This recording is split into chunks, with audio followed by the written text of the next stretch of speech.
Kisah ini mengangkat perjalanan hidup Abu Bakar Ash-Shiddiq, sahabat paling setia Rasulullah dan khalifah pertama Islam. Dari seorang saudagar yang lembut dan bijak, ia menjadi penguat dakwah Nabi di masa-masa tergelap. Dari masuk Islam di awal kenabian, menemani Nabi dalam hijrah ke Madinah, hingga pengorbanannya yang tanpa batas dalam perang Tabuk. Sebelum lanjut, jangan lupa subscribe channel kami. Mekah, tanah tandus yang dikelilingi bukit-bukit berbatu, adalah tempat di mana kekayaan dan kekuasaan menjadi ala penentu nilai manusia. Di tengah hiruk-pikuk kota itu, ketika berhala-berhala berdiri megah di sekeliling Ka'bah dan kaum Quraisy tenggelam dalam dunia perdagangan dan perpolitikan, hidup seorang pria yang berbeda. Namanya Abdullah bin Abi Quhafah, namun semua orang memanggilnya Abu Bakar. Lahir dari Bani Taim, salah satu kabilah terhormat di Quraisy, Abu Bakar tumbuh dalam keluarga terpandang. Ia bukan orang kaya berlebih, tapi cerdas dan jujur, karakter yang langka di tengah masyarakat Mekah yang gemar bersaing soal harta dan kedudukan. Ia dikenal sebagai seorang pedagang kain yang berhasil. Namun lebih dari itu, ia juga seorang penyair, peneliti sejarah, dan pengamat wajah-wajah manusia. Banyak pemuka Quraisy menghormatinya bukan hanya karena harta atau keturunannya, tapi karena akhlaknya yang halus, ucapannya yang lembut, dan wajahnya yang teduh. Berbeda dari kebanyakan orang Quraisy, Abu Bakar tak pernah tunduk pada berhala. Ia tak pernah mengangkat tangan di depan patung Hubal atau Lata. Hatinya selalu memberontak jika melihat orang-orang menyembah batu, meminta kepada benda mati. Apakah batu bisa mendengar? Apakah ia tahu siapa yang sedang menangis di hadapannya? Pertanyaan itu berkali-kali muncul dalam benaknya. Ia gelisah. Kadang malam-malam ia habiskan di dataran tinggi Mekah, memandang bintang-bintang, merenungi siapa sebenarnya pencipta semesta ini. Dalam keheningan, ia merasa hatinya terus mencari sesuatu atau seseorang. Di antara semua orang di Mekah, hanya satu orang yang mengerti kegelisahan itu, Muhammad bin Abdullah. Mereka bersahabat sejak muda. Keduanya lahir di kalangan bangsawan, tapi memilih hidup sederhana. Muhammad, dengan segala kejujurannya, dan Abu Bakar, dengan ketenangannya, menjadi dua pribadi yang sering duduk berdampingan membahas hakikat kehidupan tanpa perlu banyak kata. Suatu malam, saat rembulan penuh menggantung di atas Ka'bah, Abu Bakar duduk di halaman rumahnya, memandangi langit. Dunia ini terlalu sibuk dengan dirinya sendiri. Gumamnya pelan. Ia baru saja pulang dari pasar. Hari itu, ia melihat seorang pemuda dipukuli hanya karena tak mau menyembah berhala. Seorang budak perempuan dijual murah-murah karena dianggap membawa sial. Dan seorang tua menangis karena anaknya yang mengabaikan nasihatnya demi gengsi suku. Abu Bakar memejamkan mata. Dalam benaknya terlintas wajah sahabatnya, Muhammad. Ada sesuatu yang berbeda dari Muhammad akhir-akhir ini. Ia sering menyendiri. Kadang naik ke Gua Hira, membawa bekal untuk berhari-hari. Wajahnya tenang, tapi sorot matanya tajam. Seolah sedang memikul sesuatu yang belum dapat diungkapkan. Dan benar saja, tak lama kemudian, kabar itu datang. Cahaya pertama. Pagi yang cerah di Mekah berubah menjadi hari yang tak terlupakan. Abu Bakar mendengar kabar dari jalanan. Muhammad bin Abdullah mengaku telah menerima wahyu dari langit. Ia menyatakan dirinya sebagai utusan Allah. Sebagian orang menertawakannya, sebagian mencaci. Tapi Abu Bakar tidak. Ia tak menunggu. Ia tak meminta bukti. Ia langsung pergi ke rumah Muhammad, menatap wajah sahabatnya, dan berkata, "Engkau tidak pernah berdusta, wahai Muhammad. Demi Allah, aku bersaksi tiada Tuhan selain Allah, dan engkau adalah utusannya." Muhammad meneteskan air mata.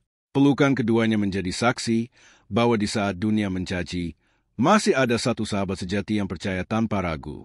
Mereka yang pertama, Abu Bakar tidak hanya menyembunyikan imannya, ia menyebarkannya.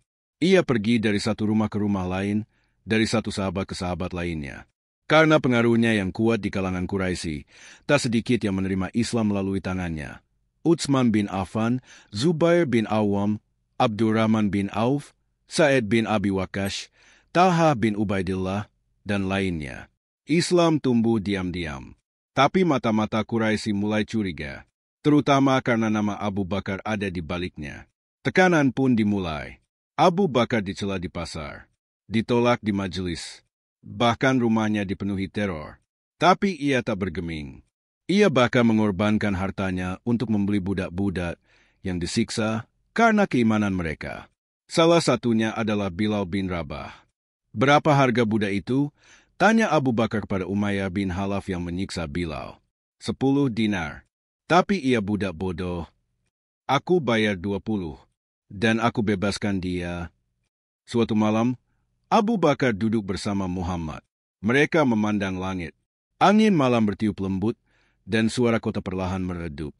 Wahai Abu Bakar, kata Nabi pelan, Allah telah memilihmu untuk menemani kebenaran ini sejak awal. Akan ada banyak ujian, banyak luka. Tapi sabarlah, Allah bersamamu. Abu Bakar menatap langit. Jika engkau di jalan ini, wahai Rasul, maka aku akan menapakinya sampai akhir. Keesokan paginya, Abu Bakar mendapat kabar Muhammad akan mengumumkan dakwah Islam secara terbuka di Ka'bah. Kaum Quraisy marah besar. Abu Bakar tahu badai akan segera datang. Pagi itu, matahari bersinar terik. Pasar Mekah ramai seperti biasa, namun ada ketegangan di udara. Kabar telah menyebar bahwa Muhammad bin Abdullah akan menyampaikan seruan tauhid secara terbuka di depan Ka'bah. Banyak yang menganggapnya gila. Sebagian lain merasa terganggu, bahkan terancam. Mekah dibangun atas dasar kesepakatan berbagai suku dan kepentingan. Setiap berhala punya pelindung, setiap ritual punya harga. Jika Muhammad menyerukan hanya ada satu Tuhan, itu bukan hanya seruan keimanan, tapi ancaman pada bisnis, kekuasaan, dan tradisi. Tapi Muhammad tak gentar. Di pagi yang menyengat itu, ia berdiri di dekat Hijr Ismail dengan pakaian bersih dan wajah penuh keyakinan.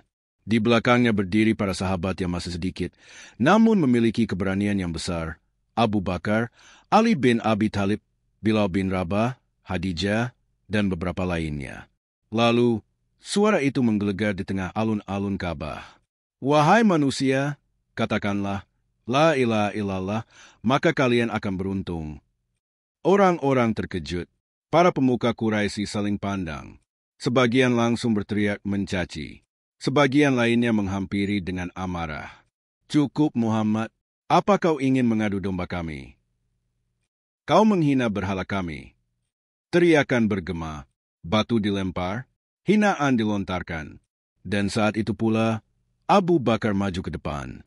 Dengan suara lantang, ia berkata, Demi Allah, dia tidak berdusta. Muhammad adalah utusan Allah. Tiada Tuhan selain Allah. Kerumunan marah. Mereka percaya Abu Bakar, orang Quraisy terhormat, ikut dalam kegilaan ini. Tanpa aba-aba, kerumunan menyerangnya.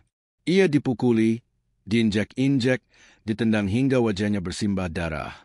Tulang wajah retak. Tubuh Abu Bakar tergeletak, tak berdaya. Beberapa orang Quraisy merasa kasihan dan menyeretnya pulang dalam kondisi tak sadar. Ibunya, Ummu Al-Khair, menangis melihat kondisi anaknya. Hidungnya remuk, matanya membiru, seluruh tubuh lebam. Beberapa hari ia tak sadarkan diri. Tapi ketika ia membuka matanya pertama kali, ia tak menanyakan makanan, tidak juga obat. Ia bertanya, bagaimana keadaan Rasulullah? Ibunya terdiam. Ia tak paham. Abu Bakar memaksanya mencari tahu. Maka pergilah ibunya ke rumah Muhammad dan menyampaikan pesan Abu Bakar. Rasulullah pun segera datang ke rumah Abu Bakar. Wajahnya penuh khawatir. Saat melihat wajah sahabatnya, Rasulullah meneteskan air mata. Ia mencium kening Abu Bakar dan memeluknya. Semoga Allah membalasmu dengan kebaikan, wahai Abu Bakar. Dengan lemah, Abu Bakar tersenyum. Selama engkau baik-baik saja, wahai Rasul, aku tak peduli dengan apapun yang menimpaku. Hijrah ke Abyssinia, dakwah terbuka membuat para pengikut Islam diburu. Penyiksaan menjadi semakin kejam. Bilal dijemur di padang pasir dengan batu di dadanya. Ammar bin Yasir melihat ibunya dibunuh. Suasana Mekah semakin mencekam.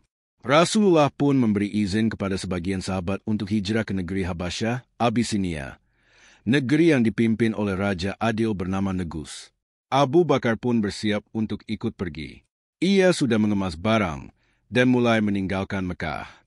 Tapi ketika sampai di daerah Barq al-Ghimad, Ia bertemu dengan seorang bangsawan Quraisy bernama Ibnu Daghina yang berkata, "Orang seperti engkau, wahai Abu Bakar, tidak pantas terusir dari negerinya.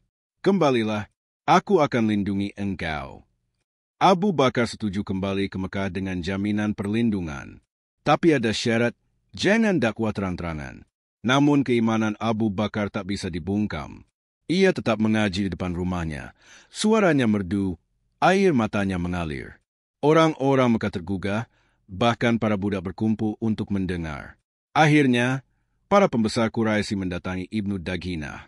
"Kami setuju kau lindungi dia, tapi suruh dia berhenti mengganggu ketenangan kami." Ibnu Daghina menyampaikan hal itu pada Abu Bakar. Dan Abu Bakar pun menjawab, "Kalau itu syarat perlindunganmu, aku tidak perlu jaminan siapapun selain Allah." Ia mencabut perlindungan dan tetap berdakwah. Waktu terus berjalan. Semakin banyak yang masuk Islam, semakin keras tekanan Quraisy. Tapi Abu Bakar tak pernah mundur. Ia menghabiskan hartanya untuk membeli budak-budak yang disiksa. Ia menguatkan barisan kaum lemah dan terus mendampingi Rasulullah dalam suka dan duka. Dan pada satu malam yang gelap, Rasulullah datang dengan suara pelan. "Wahai Abu Bakar, Allah telah memerintahkanku untuk berhijrah." Abu Bakar langsung bangkit. Matanya berbinar. "Apakah aku akan menemanimu, wahai Rasulullah?" Rasulullah tersenyum. "Engkau yang akan menemaniku." Air mata Abu Bakar jatuh. Bukan karena takut, tapi karena bahagia bisa menemani kekasih Allah dalam perjalanan penuh bahaya. Hijrah ke Madinah. Abu Bakar mulai mempersiapkan perjalanan. Tapi para pembunuh Quraisy telah mengepung rumah Nabi. Mekah sedang dalam genting. Mereka ingin membunuh Muhammad malam itu juga. Malam itu sunyi. Angin gurun berhembus lembut, namun suasana di kota Mekah sangat tegang. Puluhan pemuda tangguh dari berbagai kabilah telah berkumpul di depan rumah Muhammad bin Abdullah. Pedang di tangan, mata menyala penuh dendam. Mereka datang bukan untuk berbicara. Mereka datang untuk membunuh. Rencana besar Quraisy. Para tokoh Quraisy, Abu Jahal, Abu Sufyan, Umayyah bin Khalaf telah bersepakat. Muhammad harus dibunuh agar dakwah Islam berhenti selamanya. Mereka menyusun strategi agar darahnya tak dituntut satu kabilah saja. Malam itu, mereka mengepung rumahnya. Tapi Allah punya rencana lain. Ali menyelimuti risiko. Rasulullah tahu malam itu ia akan dibunuh. Maka ia memanggil Ali bin Abi Thalib, keponakannya yang setia, dan berkata, "Tidurlah engkau di tempat tidurku malam ini, dan tutup dirimu dengan selimut hijauku." Ali menatap Rasulullah lekat-lekat. Ia paham artinya. Para pembunuh akan menyangka dia adalah Muhammad.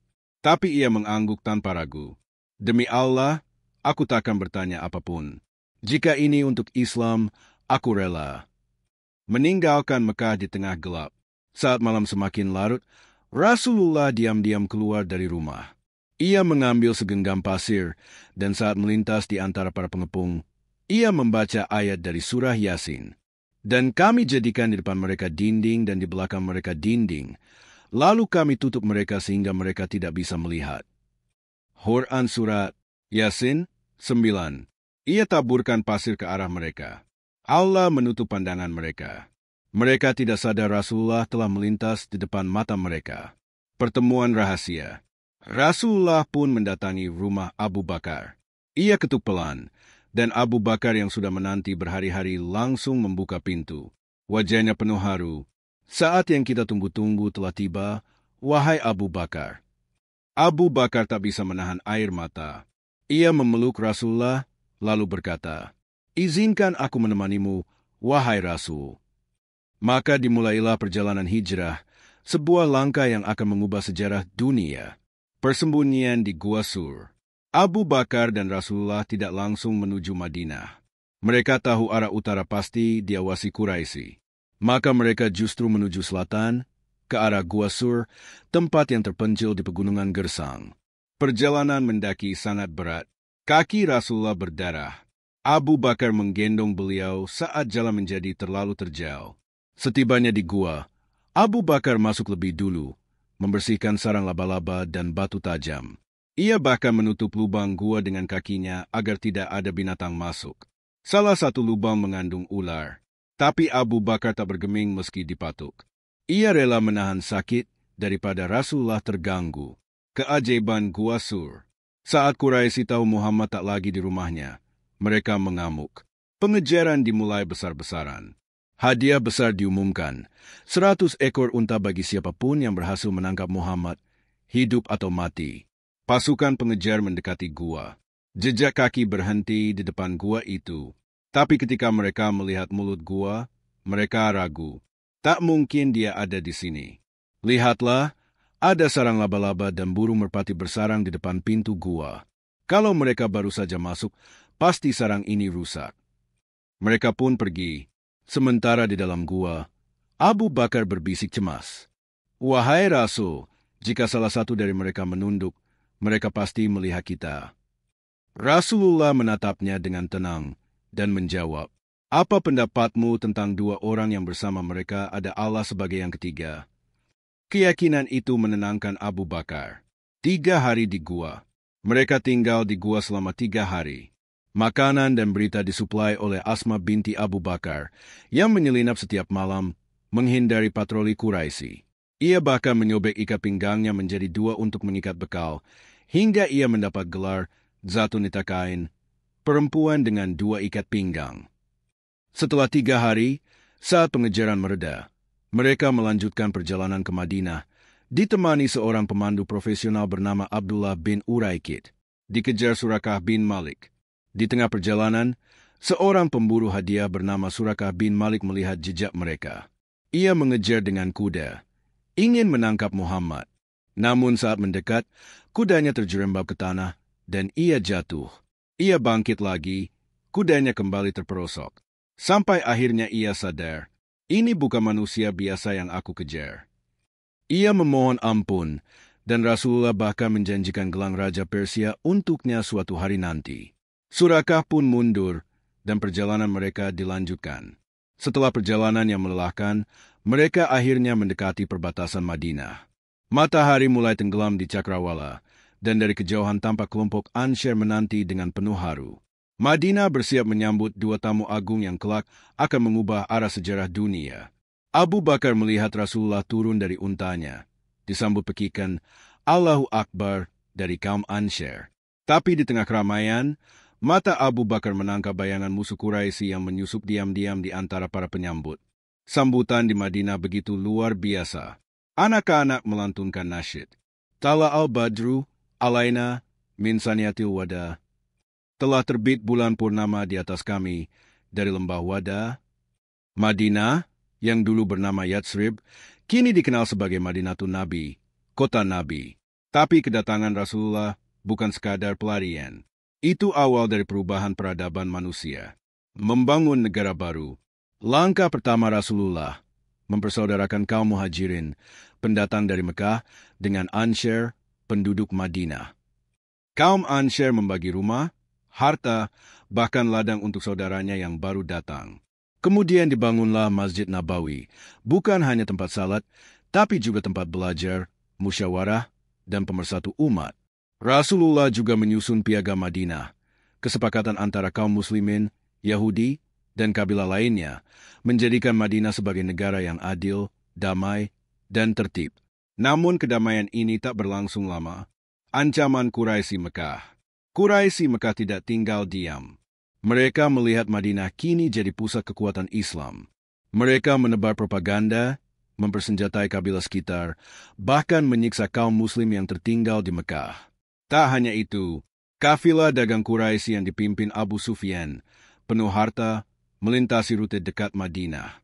Rasulullah mengutus pasukan kecil untuk mencegatnya, sebagai balasan atas perampasan harta muslimin sebelumnya. Tapi Abu Sufyan berhasil lolos, dan mengirim berita ke Mekah. Muhammad menyerang kafilah kita. Siapkan pasukan. Pasukan Quraisy bergerak, Mekah meledak. Abu Jahal, pemimpin Quraisy, mengumpulkan 1000 pasukan, lengkap dengan baju besi, unta, kuda, dan senjata terbaik. Mereka bergerak menuju Madinah. Tujuan mereka, menghancurkan Islam sekali untuk selamanya. Saat berita ini sampai ke Rasulullah, beliau berkonsultasi dengan para sahabat. Meski jumlah Muslim hanya 313 orang, mereka tetap maju. Demi Allah, andai engkau berjalan membawa kami ke ujung laut, kami akan bersamamu. Miqdad bin Amr, sahabat setia. Perang Badar, titik balik umat Islam. Hari itu, di lembah Badar, dua pasukan bertemu. Kaum muslimin hanya 313 orang, dengan perlengkapan minim. Quraisy 1.000 orang, bersenjata lengkap. Rasulullah berdoa semalam penuh, bersimpuh. Ya Allah, jika pasukan ini hancur, maka tidak akan ada lagi yang menyembah MU di muka bumi. Malaikat turun ke medan perang. Saat perang dimulai, langit mendung. Para sahabat bertakbir, menyerbu dengan semangat iman. Di tengah peperangan, muncul prajurit-prajurit bersorban putih, mengendarai kuda kilat, menebas musuh dengan kecepatan luar biasa. Itulah pasukan malaikat yang Allah kirimkan. Sungguh, Allah telah menolong kalian di Badar padahal kalian lemah. Maka bertakwalah kepada Allah agar kalian bersyukur. Quran Surat Ali Imran 123. Kemenangan yang menggemparkan. Quraisy porak-poranda. 70 orang terbunuh, termasuk Abu Jahal, musuh besar Rasulullah. 70 orang tertawan, termasuk beberapa pemuka Quraisy. Kaum muslimin hanya kehilangan 14 syuhada. Dunia berubah. Perang ini menjadi titik balik Islam. Kemenangan Badar mengguncang Jazirah Arab. Madinah bukan lagi kota kecil, tapi pusat kekuatan yang diperhitungkan. Kasih sayang di tengah kemenangan. Para tawanan Quraisy diperlakukan dengan mulia. Mereka diberi makan dan minum, bahkan diajak berdialog. Rasulullah memerintahkan, ajarkan mereka membaca dan menulis, lalu bebaskan. Islam menang bukan karena pedang, tapi keadilan dan akhlak mulia. Di tengah euforia kemenangan, Rasulullah mendapat berita mengejutkan. Kaum Yahudi Bani Qainuqa mulai berkhianat, menghina muslimah, dan membuat kekacauan. Fitnah dan pengkhianatan mulai tumbuh di dalam Madinah. Pasca Perang Badar, cahaya Islam semakin bersinar. Namun, tidak semua pihak senang. Di balik senyum manis beberapa suku Yahudi Madinah, tersimpan bara pengkhianatan yang mulai menyala. Ujian dari dalam Madinah. Suku Bani Qainuqa, salah satu suku Yahudi Madinah, terang-terangan menghina kaum muslim setelah kemenangan Badar. Mereka berkata sinis, "Jangan bangga, wahai Muhammad. Engkau hanya menang melawan kaum bodoh Quraisy. Coba lawan kami." Mereka bahkan melecehkan seorang muslimah yang berbelanja di pasar mereka, membuka jilbabnya, dan membuatnya menangis. Seorang sahabat yang membelanya dibunuh, hingga pecahlah konflik. Rasulullah pun mengultimatum mereka, tapi mereka tetap angkuh. Akhirnya, setelah pengepungan 15 hari, mereka diusir dari Madinah, bukan dibunuh, tapi diperlakukan secara adil sebagai peringatan. Ujian dari orang munafik. Selain musuh luar, Rasulullah juga menghadapi musuh dalam. Abdullah bin Ubay bin Salul, kepala kaum munafik. Di depan Rasulullah, ia tersenyum manis. Di belakang, ia menyebar fitnah dan melemahkan semangat kaum muslimin. Setiap langkah Rasulullah kini semakin berat. Tapi beliau tidak terpancing amarah. Ia tetap bijak dan tegas. Strategi Rasulullah membangun kekuatan. Rasulullah tidak hanya menunggu musuh menyerang. Beliau mengirim ekspedisi-ekspedisi kecil, menjalin perjanjian damai, mengatur ekonomi, dan mengirim surat diplomatik ke raja-raja besar, Romawi, Persia, Mesir, dan Abisinia. Isi suratnya selalu sama. Masuk Islamlah, maka engkau akan selamat. Beberapa menolak, beberapa menghina, tapi ada juga yang menerima hidayah. Perang demi perang. Perang Uhud, Khandaq, dan pengkhianatan Bani Quraiza datang silih berganti. Setiap perang mengajarkan umat Islam.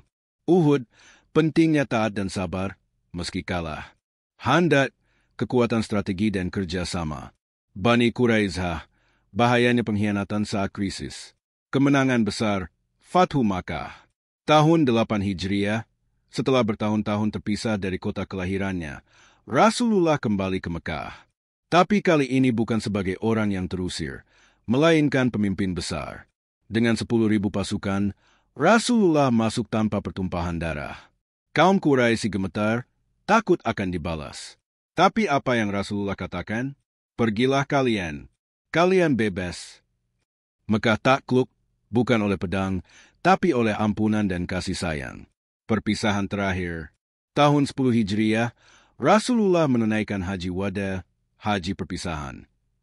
Di Padang Arafah, beliau menyampaikan khutbah agung. Wahai manusia, dengarkan baik-baik. Aku tidak tahu, barangkali aku tidak akan bertemu kalian lagi setelah tahun ini. Dalam khutbah itu, beliau menghapus fanatisme suku, mengangkat hak perempuan, menegakkan keadilan, dan mempersatukan umat. Wafatnya Rasulullah, tahun 11 Hijriah, Rasulullah jatuh sakit. Di hari-hari terakhirnya, beliau tetap menjenguk para sahabat, memerintahkan sholat tetap ditegakkan, dan meminta agar umatnya tak memujanya berlebihan. Jangan kalian jadikan kuburku sebagai berhala. Aku hanyalah hamba Allah dan utusannya. Tanggal 12 Rabiul Awal, Rasulullah wafat di pangkuan Aisyah. Madinah diliputi duka. Umar bahkan menghunus pedang, menolak percaya. Namun Abu Bakar menenangkan umat dengan kata-kata yang mengguncang hati. Barang siapa menyembah Muhammad, maka Muhammad telah wafat. Tapi barang siapa menyembah Allah, maka Allah Maha Hidup dan tidak akan pernah mati. Jejak keabadian. Rasulullah telah tiada, tapi warisannya hidup selamanya.